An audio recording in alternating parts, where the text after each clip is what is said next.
जय सच्चिदानंद जी। गुरुमुखों और प्रेमियों, 2020 बीतता जा रहा है और कुछ ही दिनों में हम 2021 में प्रवेश करने वाले हैं। इस साल में हम सभी ने बहुत कुछ सीखा, क्योंकि जो विपत्ति का काल होता है उसमें इंसान को बहुत कुछ सीखने को मिलता है। कि आज तक तो गाया था कि तुम बिन कोई मीत नहीं, स्वार्थ का संसार और बिन स्वार्थ सद्गुरु करें निस्दिन पर उपकार। इस साल में हमने ये जान भी लिया कि कोरोना के समय में कितना मुश्किल समय हम सबने बिताया और बहुत कुछ सीखने को मिला इस साल से। कि जब भी प्रेमीजन को बोलते थे ना कि सत्संग में आइए, श्री नंगली साहब आइए, जर्नली भगत जन बोलते थे महात्मा जी दुकान नहीं बंद कर सकते। कहाँ तो 1-2 दिन दुकान बंद करने में प्रॉब्लम थी और कहाँ कितने कितने महीने हमें दुकान को बंद करना पड़ा। तो आज हम जान चुके हैं कि हम थोड़ा बहुत समय तो अपने श्री गुरु महाराज जी के लिए निकाल ही सकते हैं और मालिक के चरणों में प्रार्थना भी करते हैं कि हे मालिक, जैसा इस साल में देखने को मिला, आप ऐसी दया मेहर कीजिए कि आने वाला समय बहुत सुखदायी हो। हम सब आत्माएं आपके श्री चरणों से जुड़कर आपकी भक्ति करें। कि इस साल ने हमें बता दिया कि सुनते थे ना कि जीव नश्वर है, नाशवान ये देह है, तो अब पता भी चल गया, क्योंकि प्रैक्टिकल कितने सारे हमें अपने आसपास में देखने को मिले और बहुत सारे कड़वे, मीठे, खट्टे अनुभव भी मिले।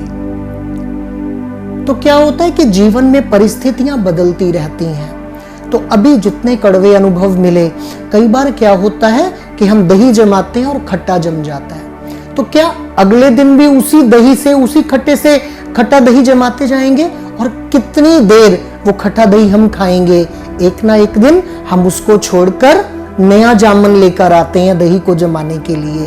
तो इस नए साल में जितने पुराने कड़वे अनुभव हैं उन पे फुल स्टॉप लगा के सोच नई, जीने का तरीका नया और नया संस्कार अपनाते हैं। कि परमात्मा की दया से हम सबको एक डायरी मिल रही है, प्लैंक 365 पेजेस की।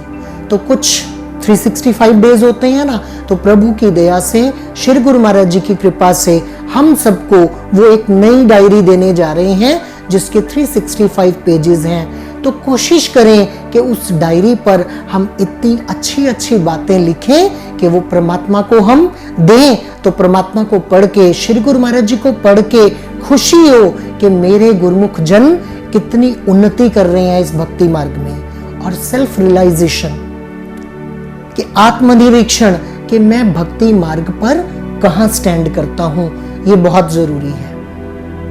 कि नया साल तो नया संस्कार। कई बार क्या होता है कि हम डायरी में ना नया साल आने से पहले ही अपने गोल्स, अपने रेजोल्यूशंस लिखना शुरू कर देते हैं कि नए साल में मैं ये करूंगा। और होता क्या है कि वो डायरी में लिखा का लिखा रह जाता है और हम उसको दोबारा खोल के भी नहीं देखते। तो अब आपने आत्मा से संकल्प लेना है कि नए साल में नए संस्कार, जो भी आपको अपने में कमियां नजर आती हैं उन पर ध्यान दें। ज्यादा बड़ी बड़ी बातें नहीं, सिर्फ कोई एक संस्कार जिसको हम बदलने की कोशिश करेंगे और कोई एक नया संस्कार।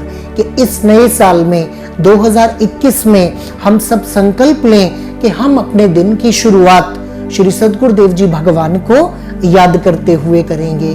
कि उठते साथ सबसे पहला काम श्री गुरु महाराज जी को याद करना, उनका शुक्रिया करना कि हे दाता दीनदयाल जी, आपने मुझे ये नया दिन दिखाया है, ऐसी दया मेहर कीजिए कि मैं इस पूरे दिन में जितने काम करूं वो सब शुभ हो।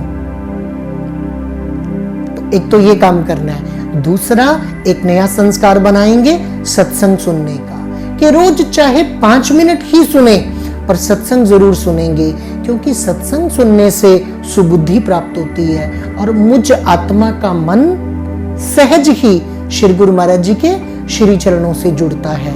नई सोच, नया जीने का तरीका, पूरा जीवन ही आनंद से भर जाएगा, पूरा जीवन ही बदल जाएगा। कि आपको इस नई सोच से जो आनंद मिलेगा, जो सुकून मिलेगा, आप वो सोच भी नहीं सकते। जरूरत है हमें आत्मनिरीक्षण करने की कि पिछले साल में जो बीत गया उसमें मैंने क्या क्या गलतियां की और अब मुझे नए संस्कार को अपनाकर अपने जीवन को सुखद, आनंदमयी और भक्ति से परिपूर्ण जीवन, कि अब तो पता लग चुका है ना कि ये देह भी नाशवान है, ये संसार के पदार्थ भी नाशवान है, तो क्यों ना मैं उस अविनाशी सद्गुरु से जुड़ूं, क्यों ना मैं शब्द से जुड़ूं, क्यों ना अपने मन को भक्ति के रंग में रंग लूं। तो इन सब बातों पर विचार करते हुए और नए संस्कारों को अपनाते हुए हम नए वर्ष में प्रवेश करेंगे और नव वर्ष की हार्दिक शुभकामनाएं। जय सच्चिदानंद।